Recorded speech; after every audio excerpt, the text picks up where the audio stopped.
10 मोल इसके 10 मोल इसके मान लिए मैंने। 10 में से अगर इसमें से 1 जा रहा है तो इसमें से 3 जाएगा कि नहीं?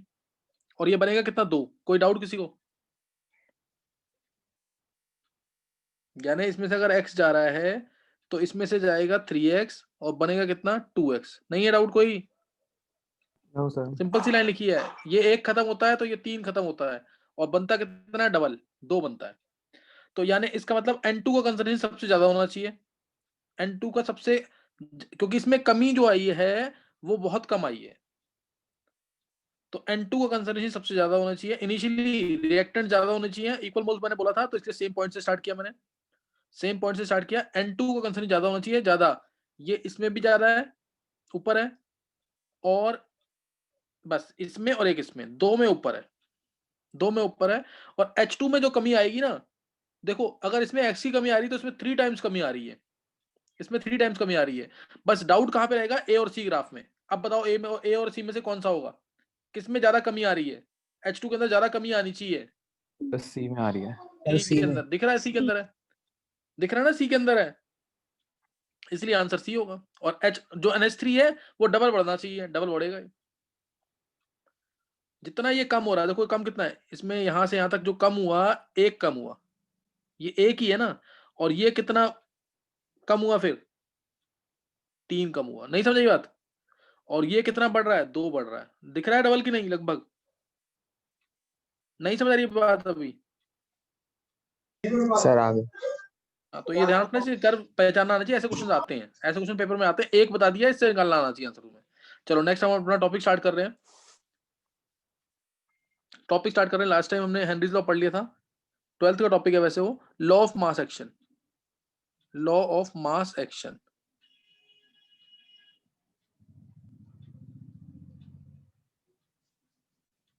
Law of mass action study करेंगे। क्लियर?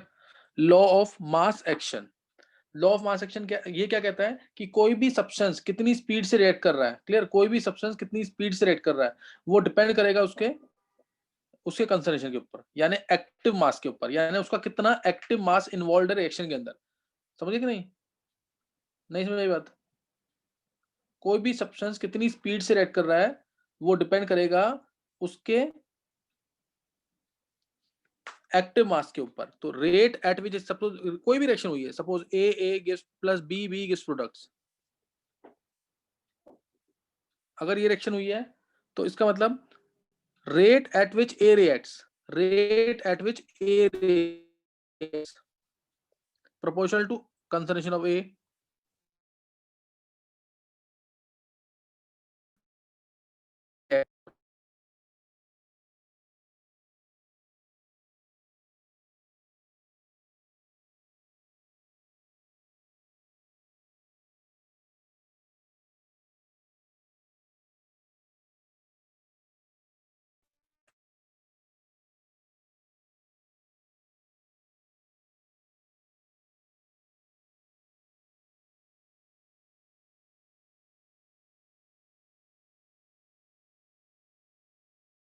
सर वॉइस नहीं आ रही।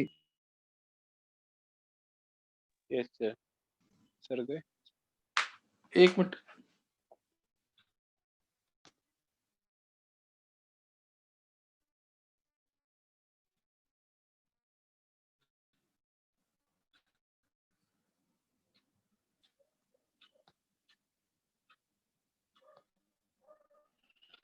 एक बार चेक करना वॉइस क्लियर आने। सर थोड़ी ब्रेक हो रही है। ब्रेक हो रही है? सर अब सही है। एक मिनट रुकिए। नहीं सर सही है।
अनन्य यस सर। अब चेक करना एक बार। सर अब सही है। चलो सही, नोट कर लेंगे एक बार, दोबारा नोट करना है। यहाँ से मैंने एक क्वेश्चन करा दिया, क्वेश्चन नोट कर लेना, इंपॉर्टेंट क्वेश्चन था वो। Law of mass action, law of mass action ये कहता है कि कोई भी सब्सटेंस कितनी स्पीड से रिएक्ट कर रहा है वो डिपेंड करेगा उसके एक्टिव मास पे। Active mass means molar concentration. Active mass का मतलब क्या है? मोलर ए प्लस बी के प्रोडक्ट है। तो rate at which A reacts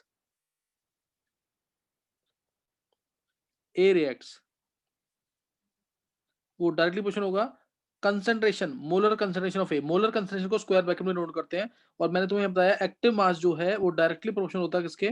molar concentration के। Active mass is directly proportional to molar concentration.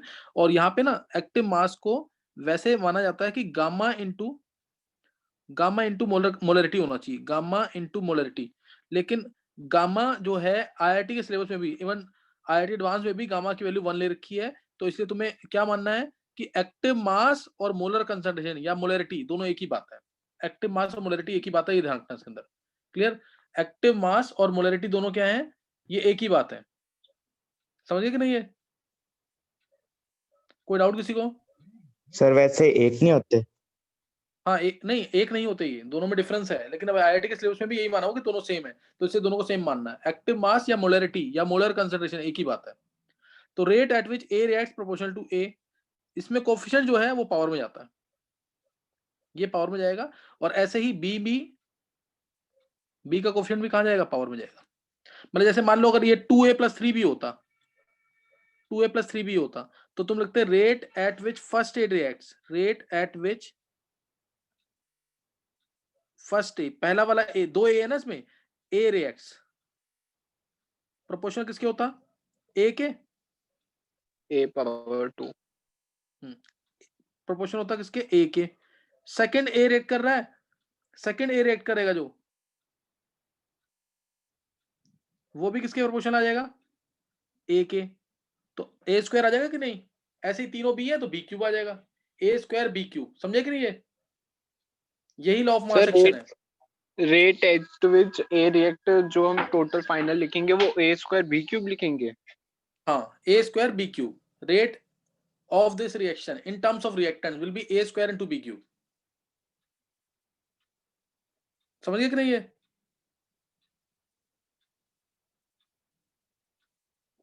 चलो नेक्स्ट देखना। नेक्स्ट अब है, ये इंपॉर्टेंट क्वेश्चन यहाँ पे स्कूल लेवल के लिए। Why active masses of pure solids और pure liquids is taken as unity. Pure solids या प्योर लिक्विड्स हैं तो उनका एक्टिव मास यूनिटी क्यों मानते हैं? वाई एक्टिव मास ऑफ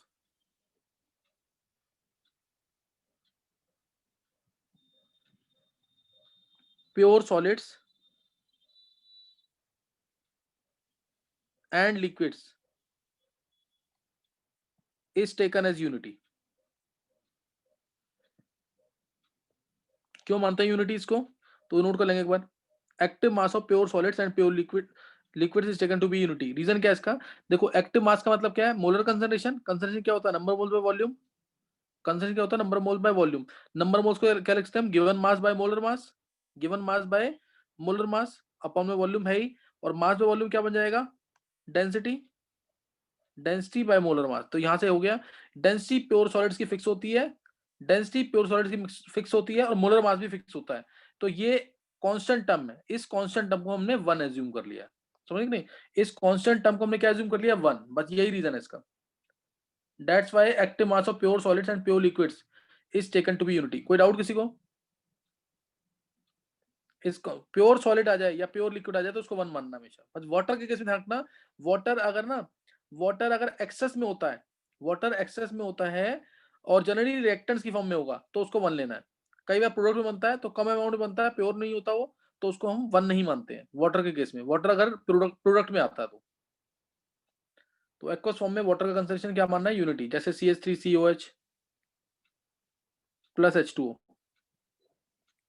इसमें CH3COO नेगेटिव बन गया प्लस H3O प्लस, तो इसमें इसको 1 मानते हैं। तो ये ध्यान रखना। अदरवाइज प्योर सॉलिड्स हैं, प्योर लिक्विड्स हैं, उस केस में जो उनका कंसंट्रेशन है उसको 1 लेके चलना है। ये इसका मैं यूज करवाऊंगा आगे भी, अभी ध्यान रख लेना। Active mass of pure solids and pure liquids is taken to be unity. इसको ऐसे प्रूव करना है। कंसंट्रेशन क्या होता है? Number moles by volume. Number moles क्या होता है? Given mass by molar mass. अपन में वॉल्यूम था ही, मास बाय वॉल्यूम बन गया density. Density fix, molar mass fix, इसलिए इसको हमने मान लिया 1। नेक्स्ट नोट करेंगे यहाँ से law of chemical equilibrium.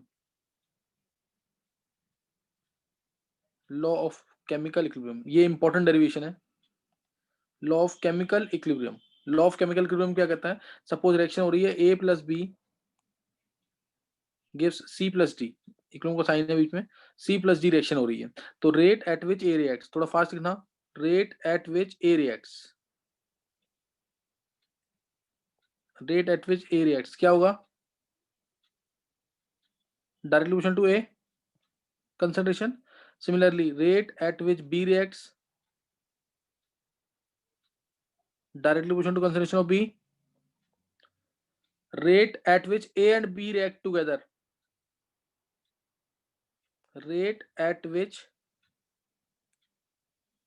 A and B react together. ये क्या होगा? Directly proportional to A into B. Directly proportional to concentration of A into concentration of B. यहां तक किसी को कोई डाउट तो नहीं है? No sir. तो यहां लिखते हैं rate of forward reaction. Rate of forward reaction, A और बी रिएक्ट कर रहे हैं तो कौन सी रिएक्शन होगी? फॉरवर्ड में। रेट ऑफ फॉरवर्ड रिएक्शन जिसको डिनोट करते हैं RF से, ये भूलना नहीं है अब, RF proportional to concentration of A into concentration of B। तो RF आ गया यहां से KF into A into B। RF क्या आ जाएगा? KF into A into B। कोई डाउट किसी को? सर KF क्या है? हाँ, KF यहाँ बहुत इंपॉर्टेंट टर्म है, इसे बोलते हैं फॉरवर्ड रेट कांस्टेंट। KF यहाँ बहुत रेट, RF तो पता लग गया, rate of forward reaction. KF यहाँ पे इंपॉर्टेंट टर्म है बहुत, क्या बोलते हैं इसको? Forward rate constant. Clear? Forward rate constant या forward velocity constant. Forward rate constant, forward velocity constant भी बोल सकते हैं। तो ये आ जाएगा। सिमिलरली RB क्या आएगा बताओ? सिमिलरली RB क्या आ जाएगा यहाँ से? Sir KB into concentration of C into concentration of D. हाँ, इसमें किसी को भी डाउट नहीं होना चाहिए, डायरेक्ट लिखा मैंने ये। RB क्या है? Rate of backward reaction, and this is equal to forward backward rate constant into concentration of C into concentration of D। और एट इक्विलिब्रियम क्या होता है? दोनों इक्वल होता है। RF इक्वल टू RB, ये बता रखा है ना, फॉरवर्ड रिएक्शन का रेट बैकवर्ड रिएक्शन के रेट के इक्वल होगा। इसलिए क्या आ जाएगा यहाँ से? KF into A into B is equal to KB into C into D। तो यहां से अब इक्विलिब्रियम कांस्टेंट बनेगा KF बाय KB। ये मैं पीछे लिखूंगा, यहाँ पे आएगा नहीं पूरा, फिर भी मैं ट्राई करता हूँ पे, अगर आ जाता तो KF होगा यहाँ से KF बाय KB। जब क्रॉस करेंगे KF by KB, this is equal to concentration of C into concentration of D divided by concentration of A into concentration of B। देखो समझ आ रहा है क्या?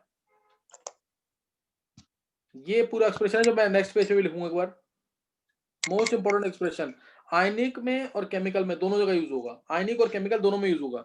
KC KF by B cross किया मैंने, KF by KB को मान लिया है KC। KC क्या है? Equilibrium constant in terms of concentration. C का मतलब होता है इन टर्म्स ऑफ कंसंट्रेशन, नहीं तो KEQ लिखते हैं इसको, मैंने क्या लिखा? KC। This is equilibrium constant in terms of concentration. Equilibrium constant in terms of concentration. ये म्यूट कर लेंगे, किसका माइक ऑन है चेक करो एक बार।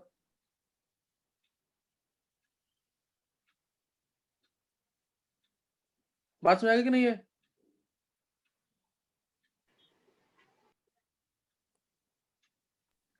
समझ आ गया कि नहीं है? आगे सर। ये बहुत इंपॉर्टेंट है, ध्यान रखना चीज का। दोबारा सुनने के बाद जल्दी से, मैंने क्या माना है? रिएक्शन हुई A plus B gives C plus D, ये रिएक्शन हुई है। Rate at which A reacts directly proportional to A होता है, rate at which B react directly proportional to B। Rate of forward reaction, rate of forward reaction या RF is proportional to A into B आएगा। RF आ गया यहाँ से KF into A into B, RB आ गया KB into C into D। Equilibrium पे RF और RB इक्वल होंगे, उन दोनों को इक्वल किया तो रिलेशन आ गया KF into A into B equal to KB into C into D। तो KF बाय KB आ जाएगा C into D divide by A into B, ये होता है KC, this is called as KC। तो ये मैं नेक्स्ट पेज पे एक बार दोबारा लिख देता हूँ। सपोज रिएक्शन हमारी अगर ये होती A plus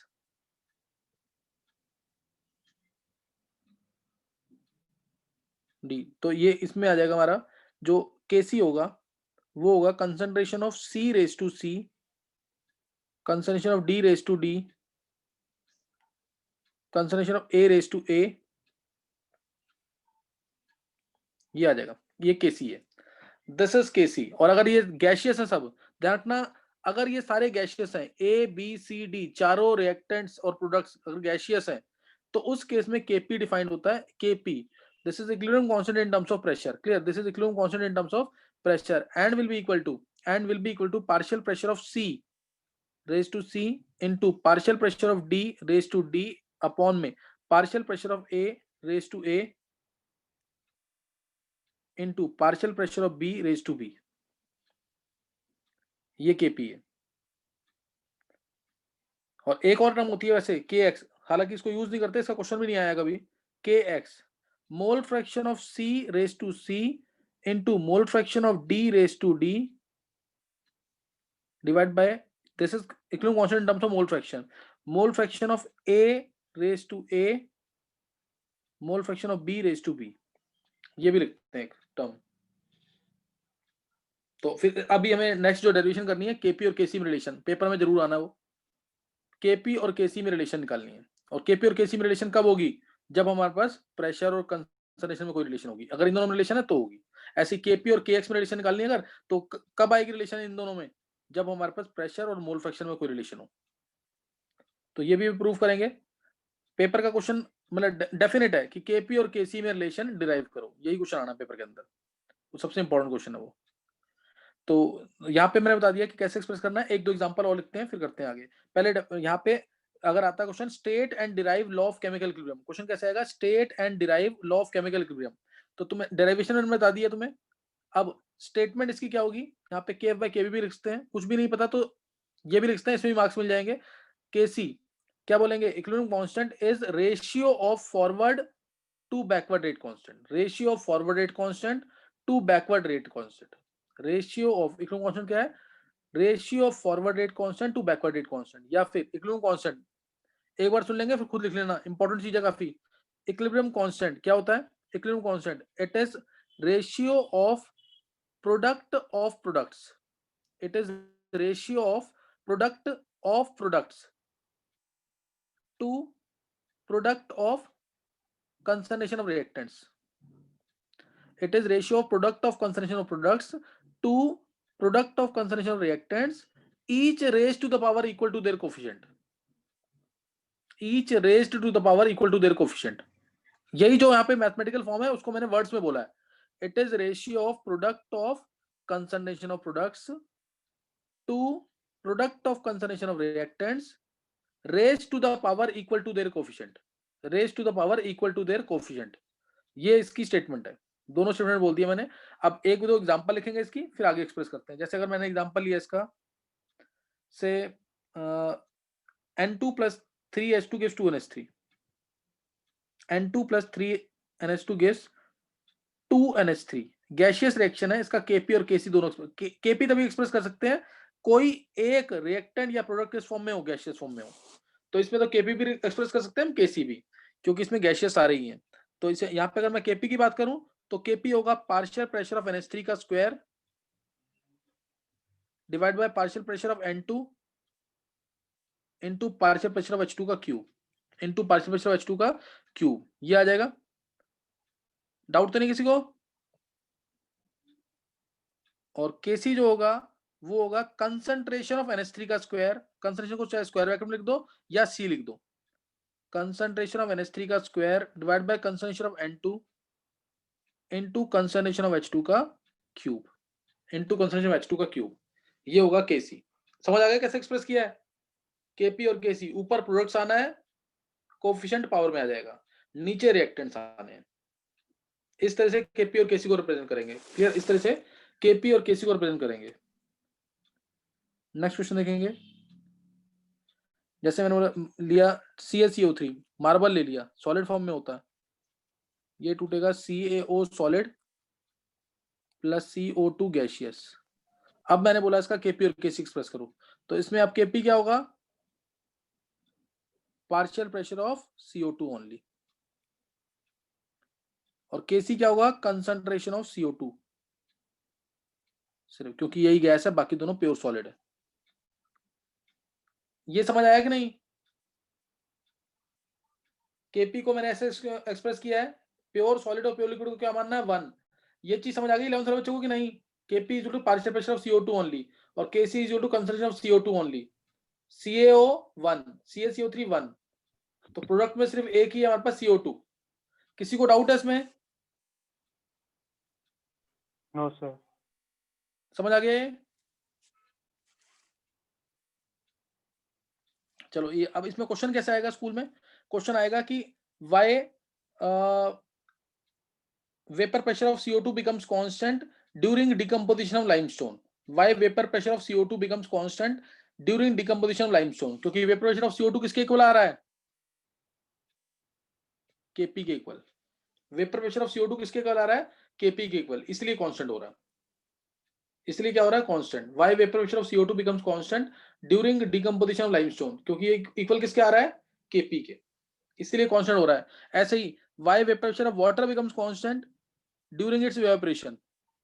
why vapor pressure of water becomes constant during its evaporation? तो आंसर क्या आएगा, क्योंकि वो किसके इक्वल, Kp किसके इक्वल आएगा, प्रेशर ऑफ H2O के। तो इसलिए because partial pressure of H2O is equal to Kp which is constant at constant temperature. ये लिख के आना पेपर के अंदर, जैसे ऊपर लिखा ना, पार्शियल प्रेशर ऑफ CO2 किसके इक्वल आ गया, Kp के equal which is constant at constant temperature. ऐसे ही partial pressure of H2O during evaporation of water, during evaporation of water सिर्फ ये गैस आया, and this is equal to Kp which is constant at constant temperature, इसलिए partial pressure H2O का क्या हो जाएगा, कांस्टेंट हो जाएगा ड्यूरिंग इवेपोरेशन ऑफ वाटर। तो इस तरह के छोटे छोटे क्वेश्चन है जो पूछे जाते हैं, तो ये पता होना चाहिए तुम्हें। अब नेक्स्ट नोट करेंगे डेरिवेशन, सही ना, डेरिवेशन करेंगे, या एक और लिख लेते हैं फिर आगे करते हैं। जैसे 2SO2 plus O2 gives 2SO3, इसमें Kp और Kc कैसे एक्सप्रेस करेंगे, कर लोगे? Kp क्या होगा इसमें, पार्शियल प्रेशर ऑफ SO2 का square divide by partial pressure of SO3, sorry SO3 का square by partial pressure SO2 का square into partial pressure of O2, और Kc क्या होगा, कंसंट्रेशन, मैं ऐसे भी लिखता हूं उसको, कंसंट्रेशन ऑफ SO3, ये ऐसे भी लिखते हैं अपना, कंसंट्रेशन ऑफ SO3 का स्क्वायर अपॉन में या स्क्वायर ब्रैकेट लिख लो या capital C, concentration of SO2 का square into concentration of O2, into concentration of O2। C यहाँ पे CO2 नहीं है, ये कंसंट्रेशन ऑफ O2 है। इस तरह से समझ आ गया कि नहीं है? Yes sir. इस तरह से Kp और Kc रिप्रेजेंट करते हैं। अब नोट करेंगे सबसे इंपॉर्टेंट डेरिवेशन इस चैप्टर की, relation between Kp and Kc। यही आनी है पेपर के अंदर, relation between Kp and Kc। Clear, relation between Kp and Kc। तो क्या रिलेशन है ये नोट करेंगे, relation between Kp and Kc। कोई भी रिएक्शन ले लेते हैं, suppose AA plus BB gives XX plus YY, ये रिलेशन ले ली मैंने, और ये गैसियस रिएक्शन मानी यहाँ पे, सही ना, ये गैसियस रिएक्शन मानी है। चाहे तो रिएक्शन को थोड़ा इजी लिख सकते हैं, जैसे AA gives XX, AA gives XX, ताकि इजी हो जाए रिप्रेजेंट करना, उससे भी कर सकते हैं अगर जल्दी करना है थोड़ा सा काम, नहीं तो ऐसे भी लिख सकते हैं। तो यहाँ पे ये आ गया। अब इसमें देखो, इसमें क्या होगा, Kc की वैल्यू क्या होगी, Kc क्या होगा, कंसंट्रेशन ऑफ X, तुम स्क्वायर ब्रैकेट में लिखना, concentration of X raise to X into concentration of Y raise to Y divided by concentration of A raise to A into concentration of B raise to B। ये आ गया। ऐसे ही Kp क्या होगा, partial pressure of X raise to X, gaseous reaction है इसलिए सब लेंगे, partial pressure of Y raise to Y, partial pressure of A raise to A, partial pressure of B raise to B, ये ले लिया। अब अगर मेरे को Kp और Kc में रिलेशन निकालनी है, Kp में और Kc में रिलेशन निकालनी है, तो हमारे पास P और C में रिलेशन होना चाहिए, और वो रिलेशन हमें पता है, PV इक्वल टू NRT कह लो या P equal to CRT। Clear, P equal to CRT, पता ना रिलेशन सबको ये, PV इज एन RT कह लो, N by V क्या बन जाता है C, N by V क्या बन जाता है C, P is equal to CRT। कोई डाउट किसी को? No sir. यहां से आ गया PA is equal to CART, PB is equal to CBRT, PX is equal to CXRT, PY is equal to CYRT। ये आ गया। अब इसको पुट कर देंगे इस इक्वेशन में, केपी वाली इक्वेशन में इसको पुट कर दो। तो केपी वाले एक्सप्रेशन में जब पुट करेंगे तो मैं इसको थोड़ा आरटी को कॉमन लेके अलग से लिखूंगा, ऊपर आएगा CX raise to x into CY raise to y upon में CA raise to A into CB raise to B, और RT की पावर क्या आएगा, x plus Y minus A plus B. कोई डाउट इसमें किसी को? x plus Y minus A plus B.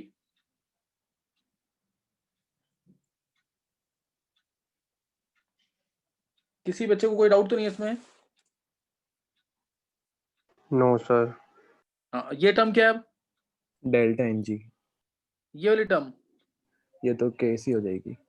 हाँ ये कैसी हो गई? तो केपी आ गया यहां से KC RT raise to delta N G. Delta N G यहाँ पे सेम टर्म है जो हमने थर्मोडायनामिक्स में पढ़ा था, QP plus delta N G RT। Delta N G यहाँ पे सेम टर्म है जो हमने पढ़ा था पीछे, QP is equal to QV plus delta N G RT। Delta N G जो है यही सबसे इंपॉर्टेंट है, इसकी गलती मत करना। This is equal to NP minus NR, और कौन से वाले? सिर्फ गैशियस वाले, NP minus NR gaseous, NP minus NR gaseous. Delta N G क्या है? NP माइनस NR और सिर्फ गैशियस वाले। तो ये पेपर में 2 मार्क्स में आनी है इसमें, तो इसको ढंग से कर लेना इसमें। डेल्टा एन जी, हाँ डेल्टा एन जी पावर में है, और RT को ब्रैकेट में लिखना भूल जाते हैं, ये गलती होती है।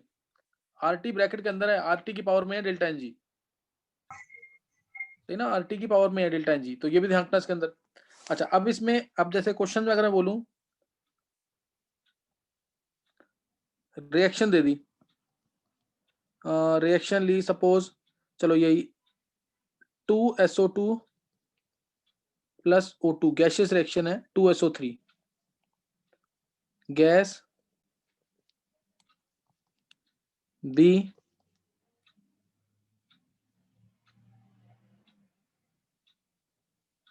B ले लेते हैं ऐसे, 2NH3 gives N2 plus 3H2 gaseous reaction, C H2 plus I2 gives 2HI gaseous reaction,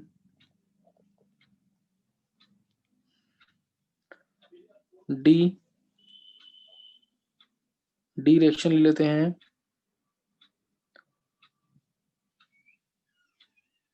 से 2A solid plus 3B gas gives 4C gas plus D liquid plus D liquid. अब तो बताना किस रिएक्शन के केस में Kp जो है greater than Kc है, लेस देन Kc है, इक्वल टू Kc है।